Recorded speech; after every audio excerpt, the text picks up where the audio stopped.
I do want to take the opportunity to remind everyone watching this, you're obviously interested in astrology, or else you probably wouldn't be sitting here. Squares are obviously one of the most commonly used aspects in astrology, and generally speaking, they're seen as something negative. When you have a square in your chart, an astrologer probably looks at that and tells you, yeah, this is bad, it's a challenge, it's stressful, it's a roadblock, it's whatever, it's something not good. I just want to remind you that every month the moon becomes square with the sun twice. That's what gives us the quarter moon. And the quarter moons are another type of beginning. It's the start of the new week. In Mesopotamia, every 7 days, or every quarter moon, essentially on the 4 major moon phase days, it was basically like take a day off. It was a holiday. Now, in some cases, it was seen as like we should probably stay home just to be careful in case something wacky's going on out there, because obviously this is like a big deal. It's the start of the new week or the end of the new week, but it's that in-between time. There are some scholars who believe that this was the origin of Shabbat, or the Sabbath. It's taking this every 7 day off to hang out at home. But energetically, this is just the start of the new week. And there's nothing scary about it. There's nothing bad about it. It's just a midpoint. We'll also say, along the same lines, the full moon happens every single month when the moon reaches opposition with the sun. So every month we have an opposition between the sun and the moon. And that's what gives us the bright, beautiful full moon that I would imagine everybody loves, unless you're a werewolf. And then, you have your own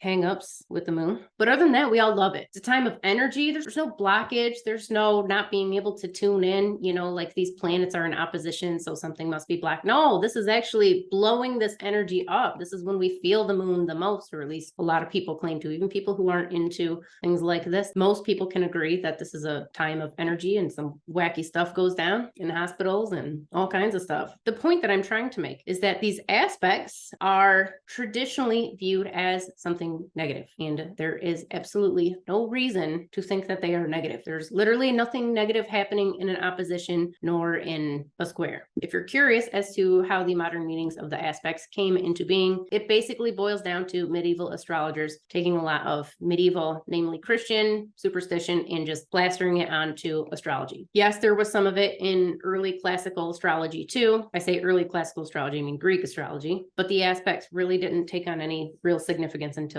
medieval times. Now that that's out of the way, let's continue on through the month. We get this Ophiuchus energy, namely right here on the 22nd. Now, since this is starting off our new week, we are going to be picking up some additional healing. Our intuition will be increased throughout the week. As you can see, the moon is, well, maybe you can see the moon is conjunct with the galactic center at this time. Now, while we do get a lot of restlessness, sometimes a lot of restless energy out of Scorpio, it kind of mellows out a little bit when it starts to go into Sagittarius. We get our focus back. It's a little less emotional, and it starts to become more focused on the professional side, on being a responsible adult in the material world. But if you're looking to get some additional healing or do some meditations during this time, this is definitely a good day to do it. We're going to be transiting Sagittarius for quite a bit throughout the 23rd into, looks like the 24th, and then halfway through we do reach the midpoint here between Sagittarius and Capricorn on the 25th. Now, Capricorn, as you may or may not know, if you watch my videos, you probably know Capricorn is the most nurturing of all of the constellations. This is all just maternal mother energy. Some of it's more earth mother energy. A little bit on this side of Capricorn, it's a little bit more of the psychic spiritual side. If you have any healing that you want to do, whether that's on yourself or somebody else, this is a great time to do that. Any spiritual work at all will definitely be favored. We do have this conjunction with Saturn on the 27th. We're going to feel that probably even on the 26th. This is creativity time for innovation, music, communication, networking, especially anything to do with your career. This is when the epiphanies happen. Anytime we're in Aquarius, that's going to happen. But with Saturn in there too, it's definitely going to be much more intense. Into the 28th and throughout the 29th, which is going to bring us to the full moon, we are going to get this energy of Pisces. Originally, these were not just fish. This was a fish, this was a swallow, and they were both the sacred animals of Anunnatun or Nanshe, and she was the epitome of the psychic, magical, spiritual mother goddess. Everyone's intuition should be increased during this time. Don't be surprised if you're having really weird, whacked out dreams, really strange synchronicities.